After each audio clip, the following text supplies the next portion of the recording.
Innal hamdalillah nahmaduhu wa nasta'inuhu wa nastaghfiruh wa na'udzu billahi min shururi anfusina wa min sayyiati a'malina.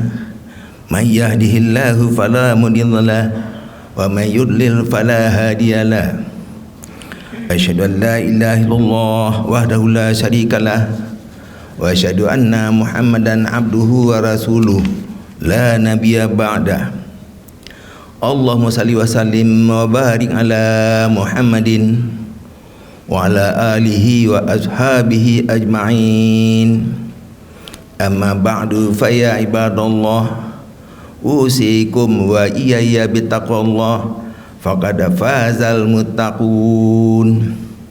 Ittaqullaha haqqa tuqatih wa la tamutunna illa wa antum muslimun. Allah Ta'ala fil Qur'anil Azim, a'udzu billahi minasy syaithanir rajim. Allazi lahu mulkus samawati wal ard wa lam yattakhidh waladan wa lam yakul lahu syarikun fil mulk wa khalaqa kulla syai'in faqaddarahu taqdira. Sadaqallahul azim. Masyiral muslimin rahimakumullah. Sidang Jumat Masjid At-Tanwir, semoga dimuliakan Allah. Khutbah kita hari ini mari kita simak dalam bidang kesehatan. Topik kita ambil adalah program pengobatan menurut syariat Islam. Mudah-mudahan ada manfaat untuk kita. Kemudian kita ini nanti akan menyangkut yang pertama, apa itu program pengobatan? Tentu ini menurut ilmu kedokteran. Yang kedua, apa pengertian syariah atau syariat Islam?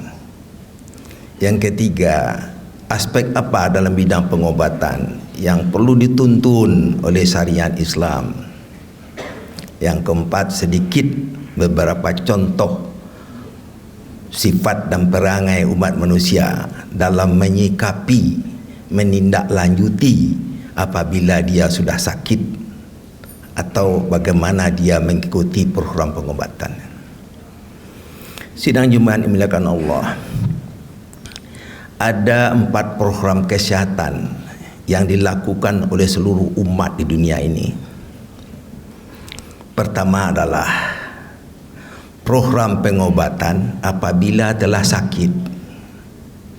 Yang kedua, program pencegahan atau preventif apabila belum sakit. Yang ketiga, program rehabilitatif apabila telah cacat. Yang keempat, program promotif apabila belum tahu masalah kesehatan. Ini 4 program. Bagi kita, bangsa kita, seluruh umat muslim juga demikian. 4 program kesehatan ini untuk menindaklanjuti 4 penyakit. Nah, penyakit apa? 1, penyakit fisik. Disebut juga penyakit somatik, yaitu penyakit yang berjangkit di seluruh organ tubuh. Yang kedua, penyakit psikologik atau penyakit kejiwaan. Ini ada 2 kategori. 1, sudah disorientasi pemikiran. Nah, ini seperti skizofren, psikosis, orang nyebutnya penyakit gila. Atau belum disorientasi, nah seperti stres, depresi, itu penyakit psikologik atau penyakit kejiwaan. Yang ketiga, penyakit sosial. Ini penyakit dalam kehidupan bermasyarakat, berbangsa dan bernegara. Ini dasar penyakit ini adalah akhlak yang merendah. Jadi sifat-sifat antisosial, ya, seperti preman, bersikap kasar, berjudi, maling, korupsi, tidak peduli, egois, itu adalah penyakit sosial. Yang keempat adalah penyakit spiritual. Ini penyakit hubungan manusia itu dengan Tuhannya. Dalam agama kita ini penyakit ini dalam konteks keimanan dan ketakwaan. Jadi kehidupannya sehari-hari cenderung bergelimang dosa. Itulah penyakit spiritual. Yang menarik adalah penyakit sosial ini lebih lanjut akan menjadi penyakit spiritual. Nah, yang kedua yang perlu kita ingat adalah umat manusia yang takut penyakit mana? Yang dia takut hanya satu, yaitu penyakit fisik. Kalau penyakit sosial, penyakit psikologi, penyakit spiritual, malah orang yang sakit itu dia tidak tahu bahwa dia sudah sakit. Yang tahu justru orang lain. Orang yang kontak berkomunikasi dengan dia baru dia tahu dia bahwa orang itu sakit. Apakah sakit sosial, sakit spiritual, atau sakit psikologi kejiwaan. Nah, ini anehnya. Sikap negara juga demikian.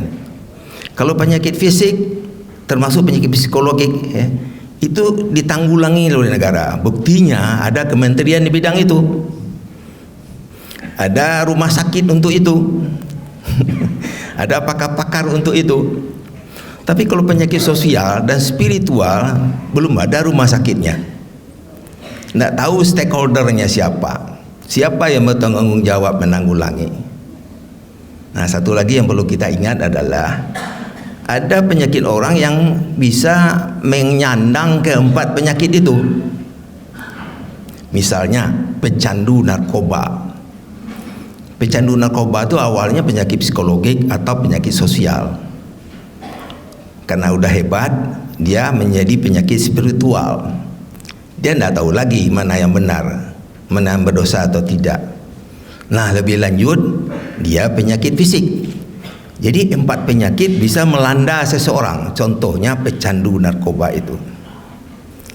Tadi malam di TV ada seseorang katanya udah 3 kali masuk penjara karena kecanduan narkoba.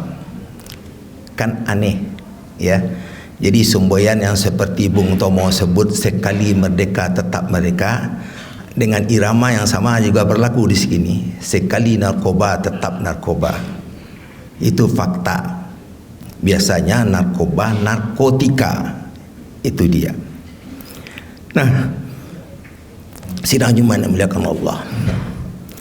Jadi yang penting itu yang ditakuti manusia adalah penyakit fisik.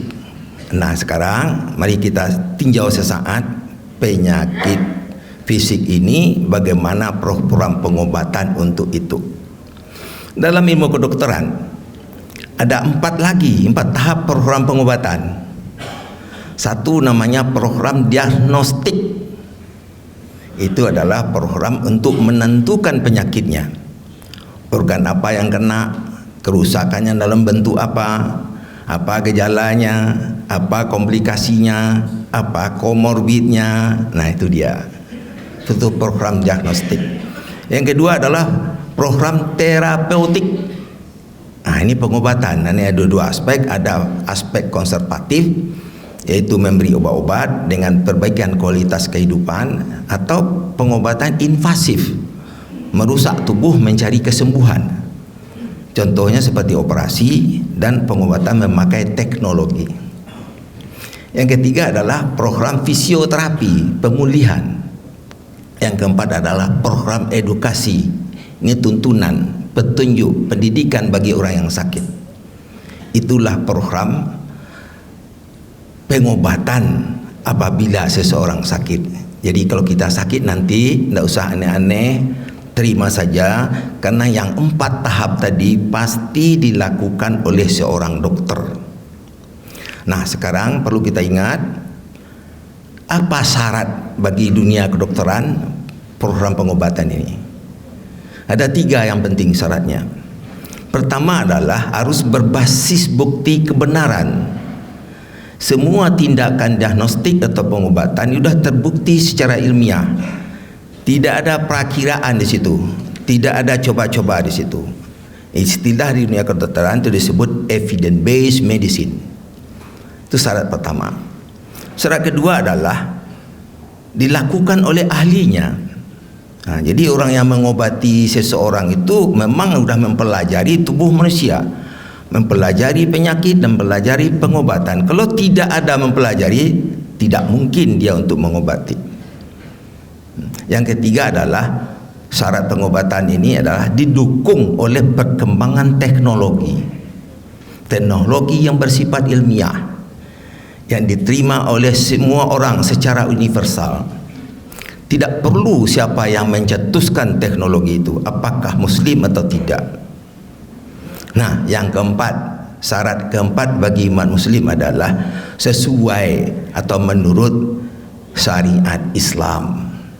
Nah, empat ini syarat bagi kita untuk mengikuti program pengobatan. Nah, selanjutnya mari kita tinjau syariat Islam itu apa. Ya, syariat Islam adalah aturan, ketentuan, peraturan ya yang diciptakan Allah untuk hambanya kaum muslimin. Itu syariat.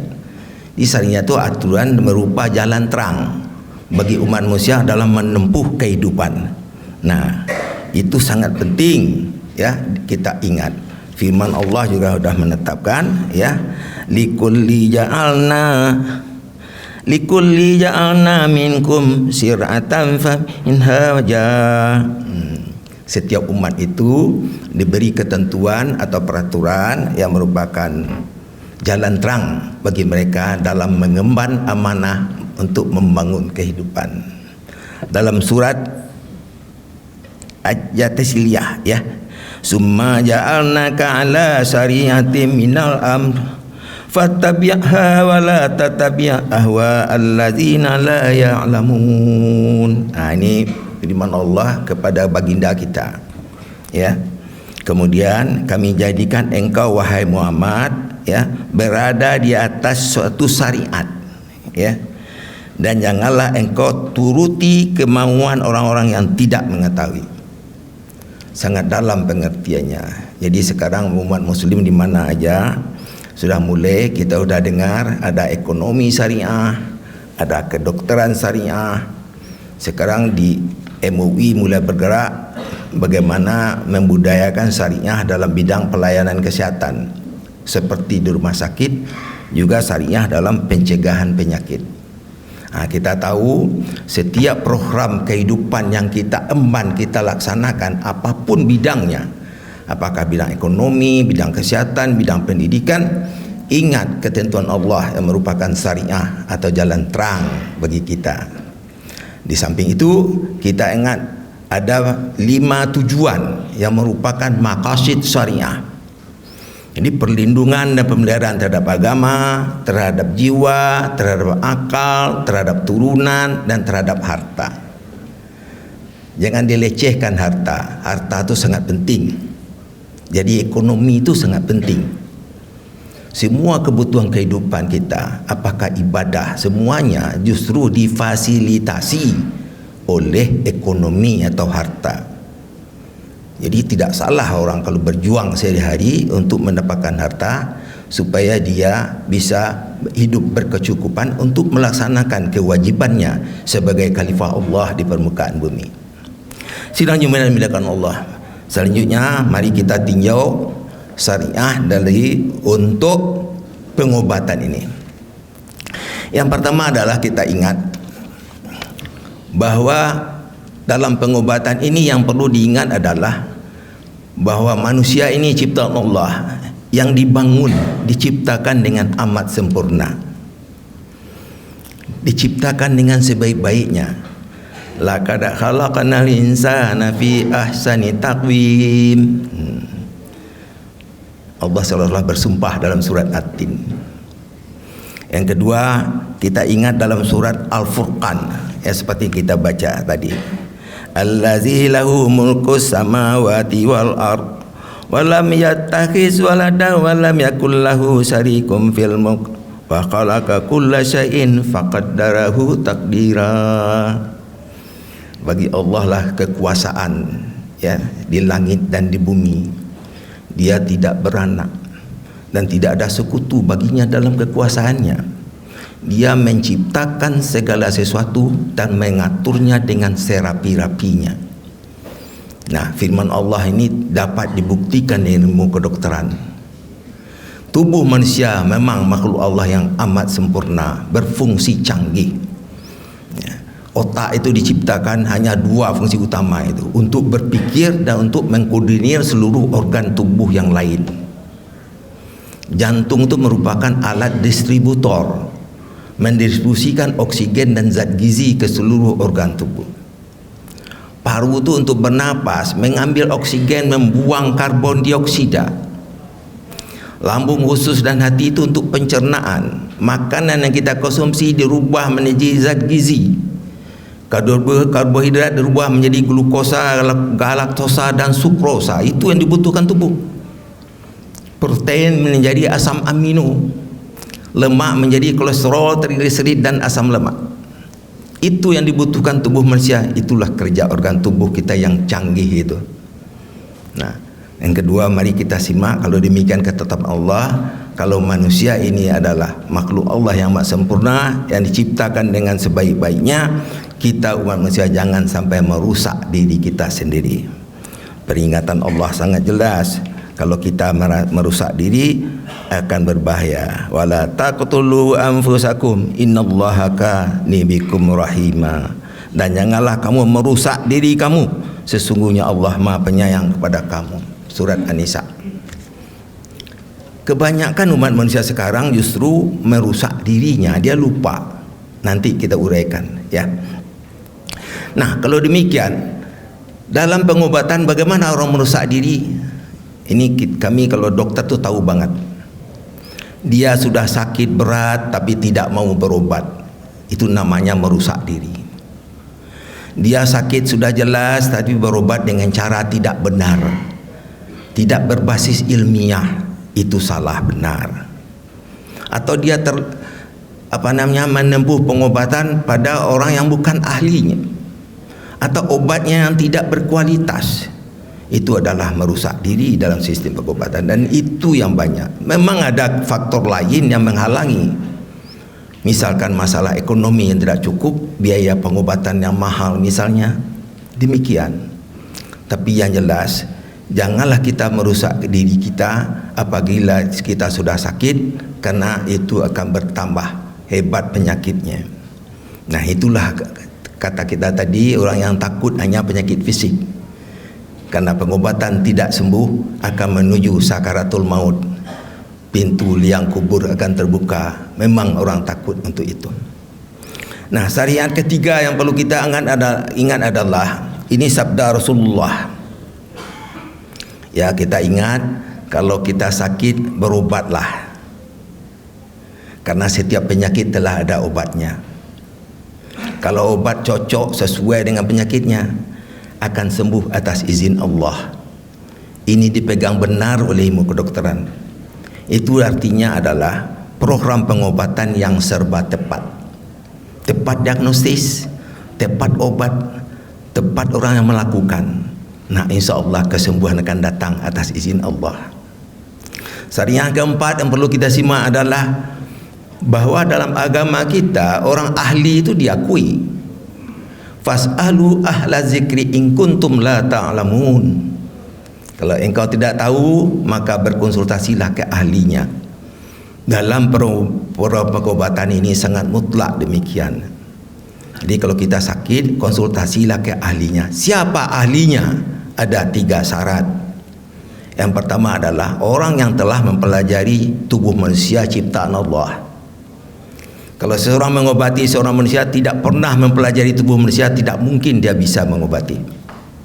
Yang kedua, orang mempelajari penyakit, proses penyakit, perjalanan penyakit.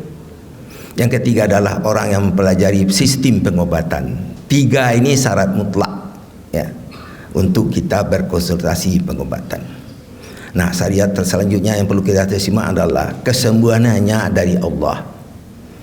Allah menciptakan suatu kesisteman penyembuhan, ya. Wa iza maritu fa huwa yasfin. Kalau aku sakit hanya Allah yang menyembuhkan. Apa artinya?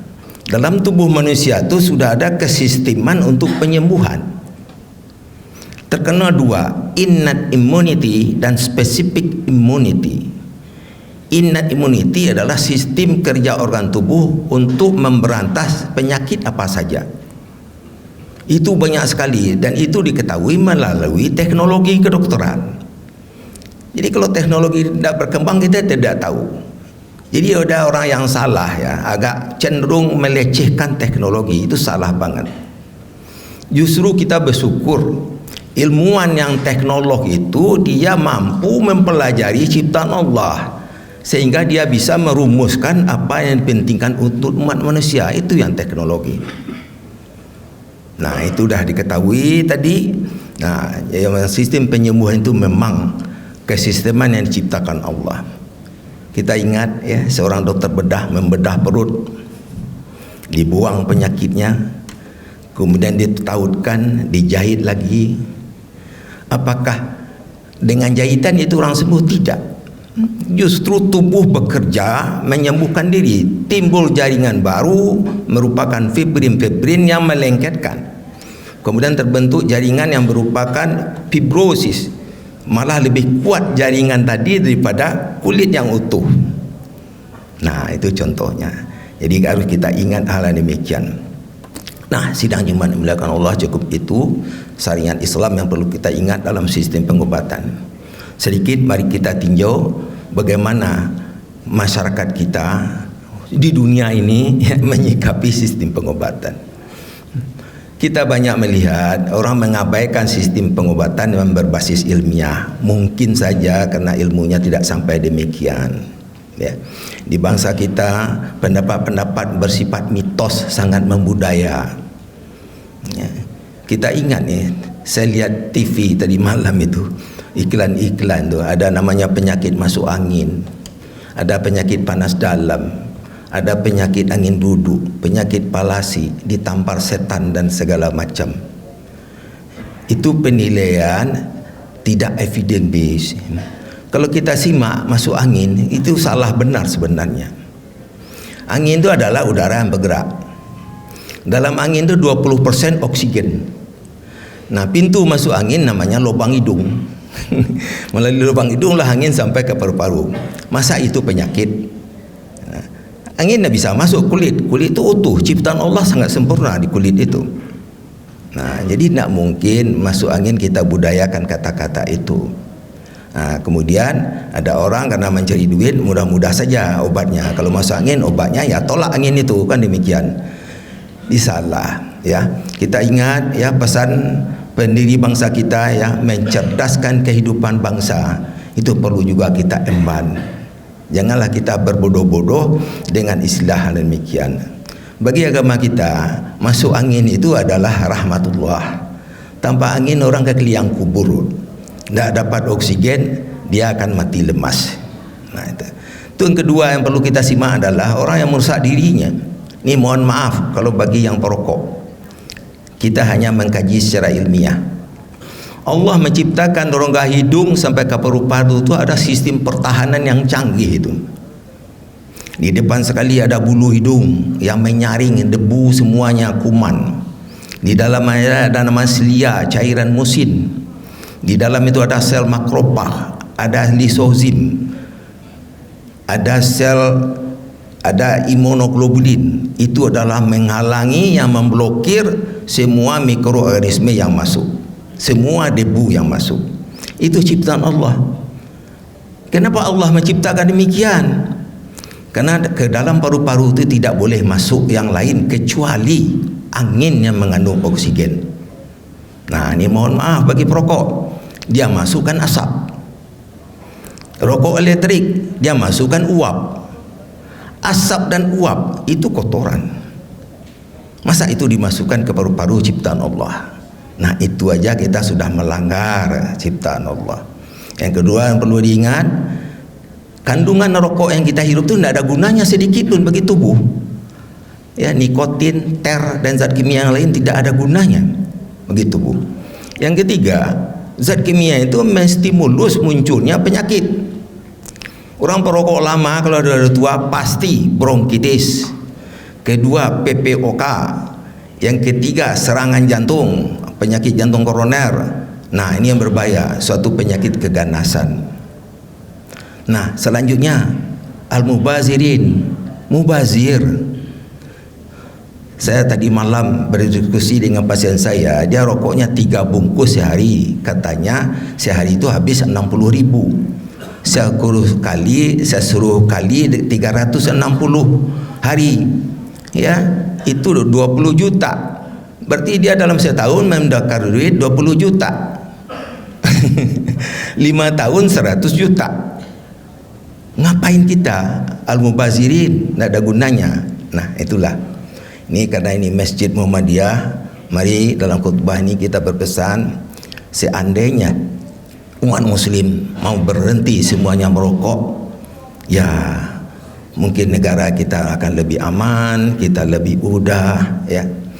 Anak-anak kita bisa bersekolah dengan lancar, kita berada di jalan Allah, di syariat Allah, itu yang penting.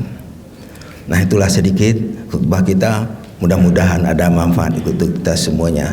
Amin. Barakallahu alaikum fil Qur'anil azim wa nafa'ani wa iyyakum bima fihi minal ayati wa zikril hakim wa taqabbal minni wa minkum tilawatahu innahu huwal ghafurur rahim. Alhamdulillah.